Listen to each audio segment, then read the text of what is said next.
اعوذ باللہ من الشیطان اللعین الرجیم بسم اللہ الرحمن الرحیم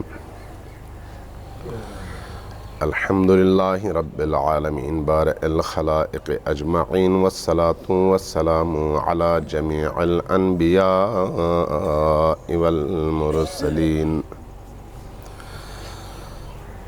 سیما من سمی فی الآفاق بأحمد وفی الارض بأبی القاسم محمد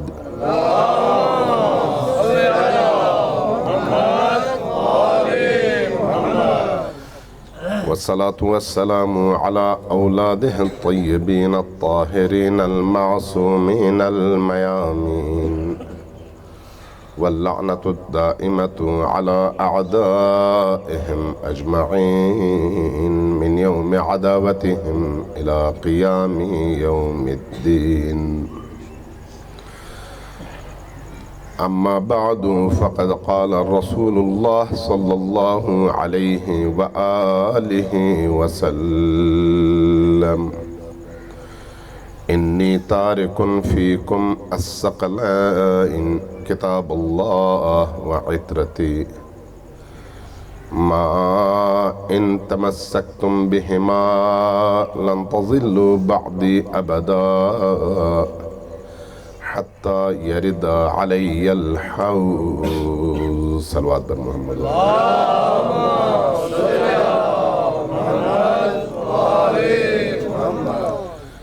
اللہ تبارک و تعالیٰ بانی مجلس کی ان کاوشوں کو اپنی بارگاہ میں شرف قبولیت عطا فرمائے اور آپ سب کی اس مجلس عزا میں شرکت کو بھی اپنی بارگاہ میں قبولیت عطا فرمائے عزاداری سید الشہداء وہ عبادت ہے جو باقی تمام عبادات کی قبولیت کی بنیاد ہے۔ یہ میں کوئی لفاظی نہیں کر رہا چونکہ میں کوئی خطیب نہیں ہوں، بلکہ میں نبی کریم اور آل نبی کی ان روایات کو سامنے رکھتے ہوئے نبی مکرم اسلام نے جو روح پھونکنے کی کوشش کی ہے مسلمانوں کے اندر، اس روح کے لحاظ سے یہ عرض کرنا چاہتا ہوں کہ جب آپ کا کوئی محبوب خوش ہوتا ہے تو آپ کا خوش ہونا آپ کے اندر کے ضمیر کے حیات کی علامت ہے، اور جب آپ کا کوئی محبوب غمگین ہو تو آپ کے اندر غم کا امڈ آنا یہ بھی آپ کے ضمیر کے زندہ ہونے کی علامت ہے۔ حسین ابن علی علیہ السلام وہ ہستی ہیں جن کی ولادت پر نبی روئے، جن کی ولادت کے موقع پر فاطمہ الزہرا نے اشک بہائے، جن کی ولادت کے موقع پر علی مرتضیٰ گریہ کناں ہوئے، جن کی ولادت کی خبر جب آئی تو اس کے فوراً بعد ملائکہ نے روتے ہوئے کربلا کی داستان بیان کی۔ تو جس ہستی کی آمد کے موقع پر فرشتے روئے، جس کی آمد کے موقع پر ان کی رحلت اور شہادت کو یاد کر کے خود نبی روئیں، علی روئیں، فاطمہ الزہرا روئیں، تو جس چیز پر یہ ہستیاں روئیں اس سے بڑھ کر عبادت اور کیا ہو سکتی ہے؟ اور جس چیز پر یہ ہستیاں خوشیاں منائیں اس سے بڑھ کر خوشی کا مقام اور کیا ہو سکتا ہے؟ لہٰذا یہ جو میں عرض کر رہا تھا کہ یہ میں لفاظی نہیں کر رہا، خطیبانہ جملے نہیں ہیں، بلکہ اسلام کی تعلیمات کی روح ہے۔ ایک اور پہلو سے بھی یہی بات عرض کروں آپ سے، آپ عبادت کس کو سمجھتے ہیں؟ جس میں اللہ کی رضا ہو، ایسا ہی ہے یا نہیں؟ کیا اٹھک بیٹھک کا نام عبادت ہے یا اللہ کی رضا کے حصول کا نام عبادت ہے؟ اگر اٹھک بیٹھک کا نام عبادت ہو تو پھر ہمارا مدعا جو ہے بدل جاتا ہے. اگر رضائے خدا کے حصول کا نام عبادت ہے تو پھر ہمارا بیہیویئر اس حساب سے بدل جاتا ہے. بعض لوگوں نے کچھ خاص اعمال کو عبادت کا نام دیا ہے، جبکہ یہ نہیں دیکھا کہ ان خاص اعمال کے پیچھے کسی روح کا بھی ہونا ضروری ہے. وہ روح نہ ہو تو یہ خاص اعمال کسی کام کے نہیں ہیں. مثلا نماز وہ عبادت ہے جو دین کی روح بھی ہے، ستون بھی ہے. نماز کا منکر کافر ہے، پتہ ہے نا آپ کو. شیعہ سنی دونوں روایات کے مطابق مثلا امام صادق علیہ السلام کی حدیث ہے،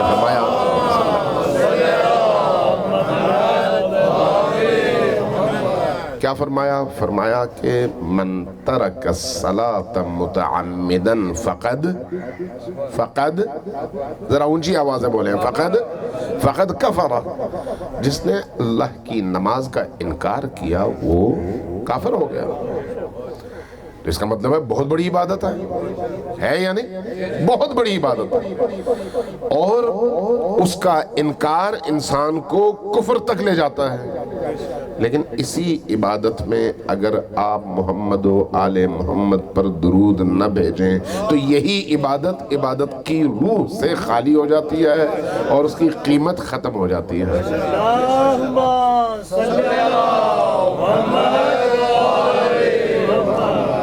شکل کے لحاظ سے وہی عبادت ہے، لیکن یہ عبادت آپ کو جنت نہیں لے جاتی، جہنم لے جا سکتی ہے.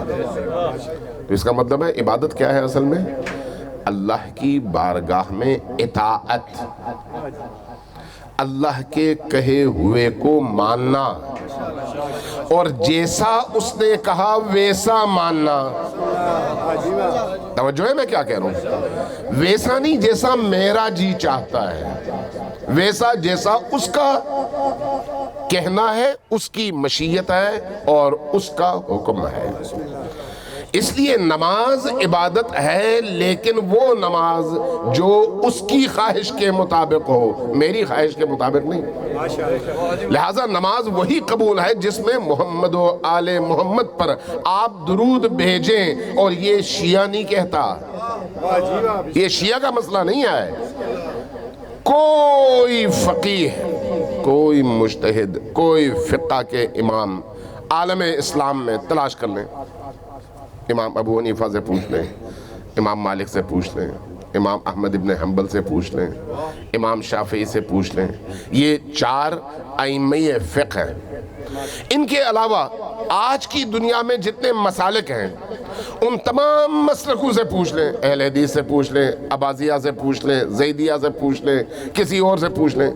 کیا نماز اہل البیت پر درود بھیجے بغیر مکمل ہے یا نہیں؟ تو جواب کیا ملے گا؟ مکمل نہیں ہے. اور جو مکمل نہیں ہے وہ قبول ہے یا نہیں؟ قبول بھی نہیں ہے. جو قبول نہیں ہے اس کا کوئی اجر ہے یا نہیں ہے. تو اس کا مطلب کیا ہے؟ نماز کی قبولیت کا دار و مدار بھی محمد و آل محمد پر ہے. نماز کی قبولیت کا دار و مدار بھی کس پر ہے؟ آل محمد پر. اسی طرح سے عزاداری سید الشہداء کی قبولیت کا دار و مدار بھی اہل البیت پر ہے کہ آیا اہل البیت نے جیسے کہا ویسے ہم نے عزاداری کی یا نہیں کی. توجہ ہے؟ عزاداری سید الشہداء کیا جہنم سے بچانے کا ایک رستہ ہے یا پھر اسلام کے احیاء کا اصول ہے؟ آپ کی توجہ چاہیے. پڑھا لکھا مجمع ہے، باشعور لوگ ہیں، پڑھے لکھے اور بامطالعہ لوگ ہیں، ذرا ساتھ دیجیے. عزاداری سید الشہداء کا بنیادی مقصد کیا ہے؟ کیا لوگوں کو رلانا یا لوگوں کے اندر دین کی روح کو زندہ کرنا؟